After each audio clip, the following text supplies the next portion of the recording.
si Novi itu agak sedikit dugaan baper. Nah, abang itu menanggapinya gimana nih melihat dari sisi kata? Banyak kayak saling lapor gitu bang antara Alvin Lim dengan Pratiwi Novi, begitupun sebaliknya. Mungkin menanggapinya seperti apa? Jadi kalau saya lihat setuju banget, karena ini masing-masing pihak harusnya menahan diri, itu menahan emosi, jangan mengandalkan ego masing-masing, itu jangan bawa baperan, yang mana awalan kan kita awal tahu nih, bahwa ini adalah terkait kasus donasi yang dititip ke Agus menyerahkan kepada Novi.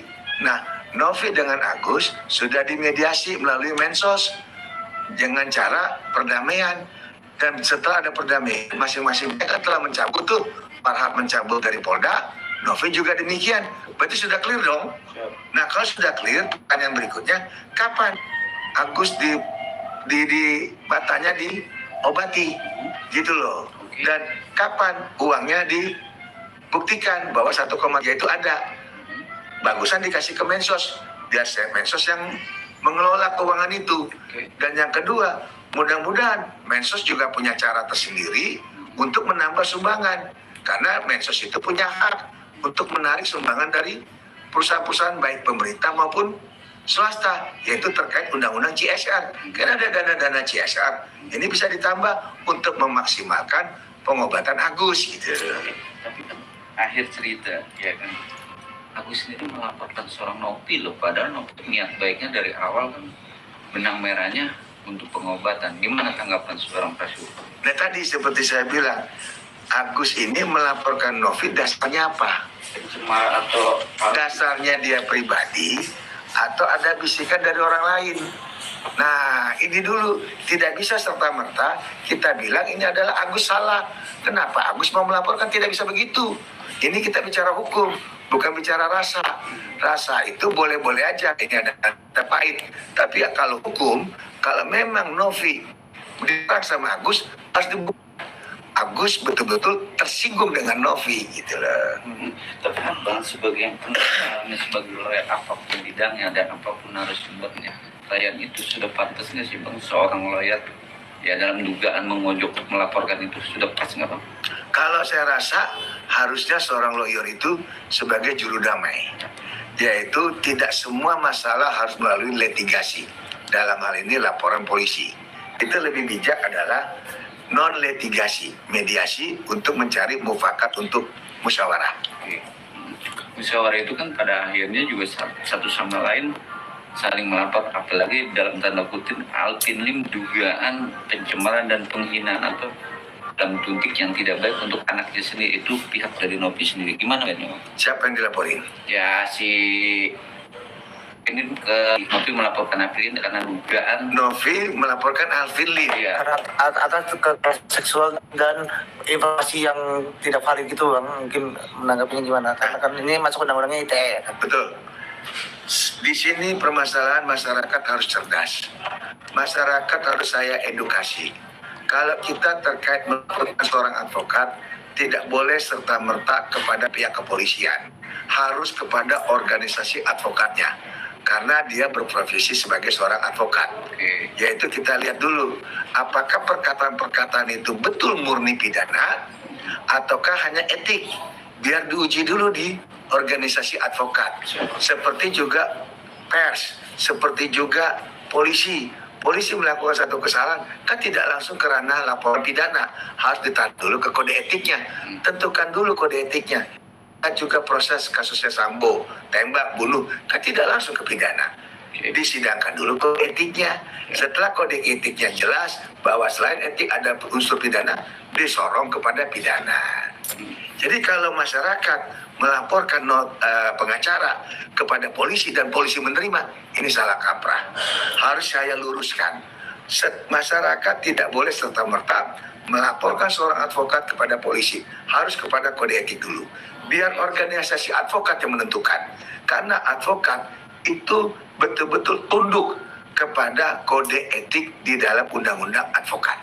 Tapi banyak masyarakat gara-gara atau dugaan dalam tanda kutip penyemaran nama baik itu Novi ini kan akhirnya juga pengacara juga bisa menilai mana yang baik dan mana yang buruk dalam kode etik. Gimana menanggapinya? Di situ nanti masyarakat juga bisa melihat mana pengacara yang kredibel, mana pengacara yang tidak kredibel. Itu saja. ya kan? Aha. Jadi harus ke kode etik, jangan serta-merta ke polisi. Kalau ke polisi lama, capek, belum tentu cepat tersangkanya. Bisa tahunan. Nah, contoh juga kayak kemarin Rasmana Nasution sama Hotma Paris itu sangat kita sayangkan.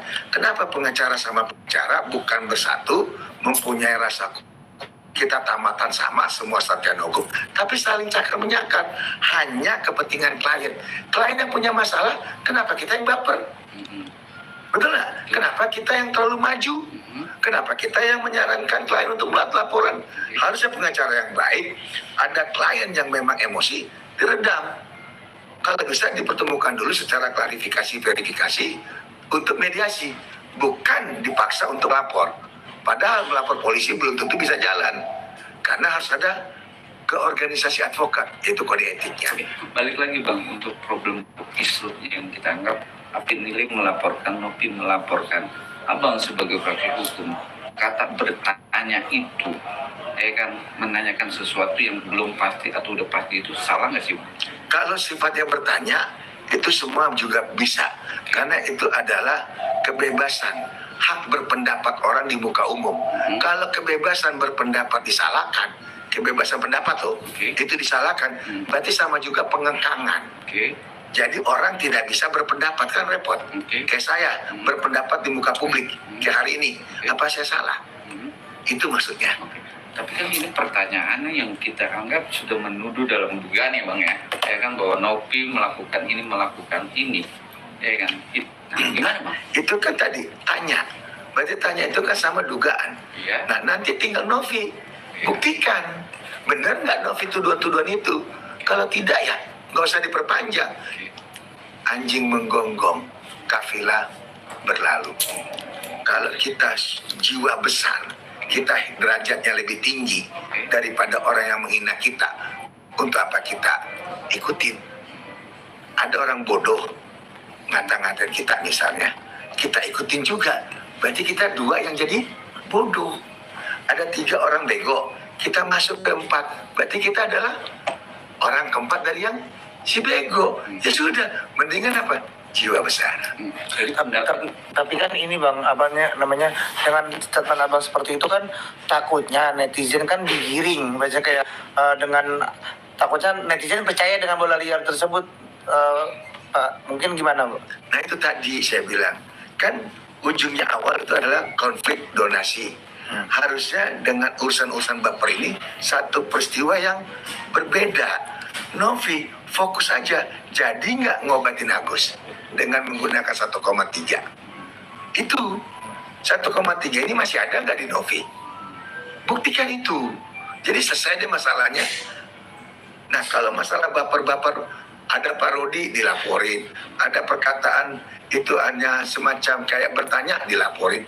Kapan selesainya? Polisi kan banyak urusan, bukan terkait masalah pencemaran nama baik. Emang nama kita apa sih? Tinggian mana sih kita? Polisi banyak urusannya, nggak usah dari polisi, kasihan Pak Polisi.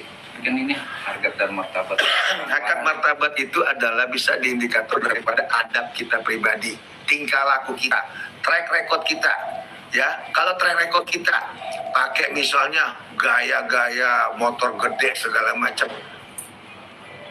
lalu gaya kita dugem di mana-mana misalnya, lalu kita bicara harga diri, kita bicara martabat, benar apa tidak?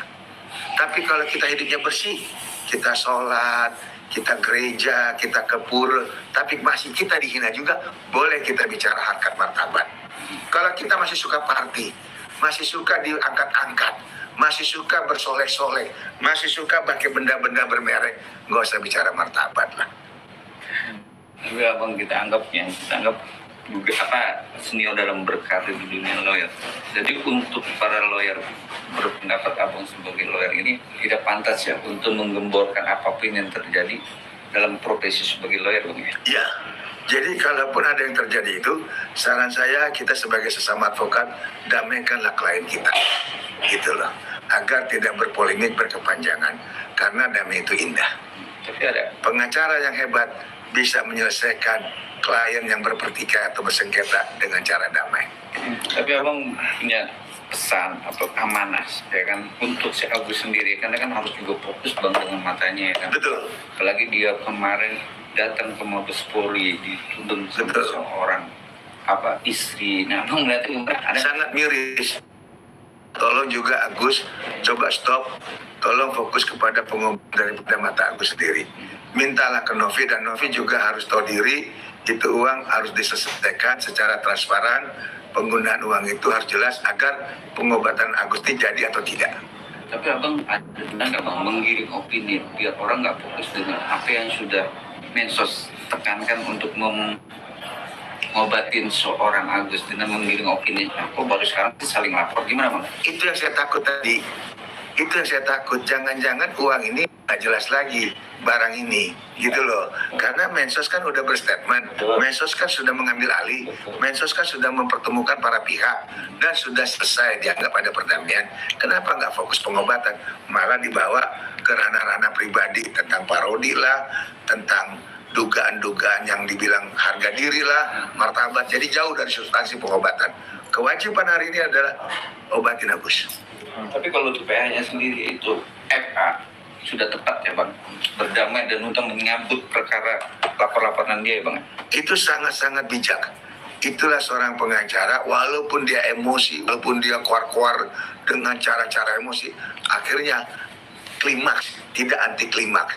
Kita harus merespek atau menghargai seorang Farhad Abbas. Tapi kalau untuk statement menurut PH dia bilang, udah sekalian nggak usah diobatin dan nggak usah dikasih duitnya, gimana bang? Itu kan takabur. Tanya dong Agus ya, Agus masih butuh nggak?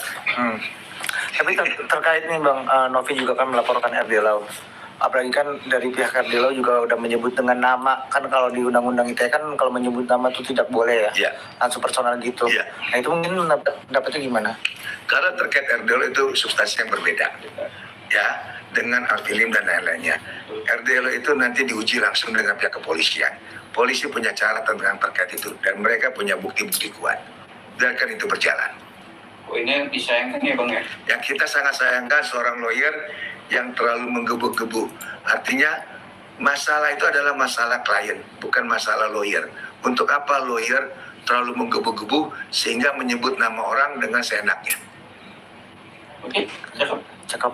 Itu nggak benar. Juga benar ya Bang ya? Yes. Berarti pantas ya Bang ya? Atas lah kalau itu. Jelas padat. Makasih Bang. Ya kalau itu benar itu. Kalau Kalau apakah yang dilakukan Alvin Lim benar nggak bang? kenapa? Yang dilakukan Alvin Lim itu benar apa nggak bang? Dan yang dilakukan Pratwinowi juga benar nggak gitu? Kalau yang dilakukan Alvin Lim itu terkait pernyataan. Ya, Terkait pernyataan itu apa? melaporkan Novi itu. Terkait pencemaran nama baik Agus. Iya. Ya. Sekalipun sebaliknya gitu, pencemaran nama baik yang dilakukan oleh Alvin terhadap. Nah itu tadi, kalau seorang pengacara itu harus jadi juru damai. Jangan menjadi saling lapor-melapor. Kalau kita saling melapor-melapor, nggak akan selesai-selesai. Jadi turunin ego, jangan jadi kanak-kanak, sudahlah damai. Oke. Terima kasih ya Bang. Sip. Dan parah.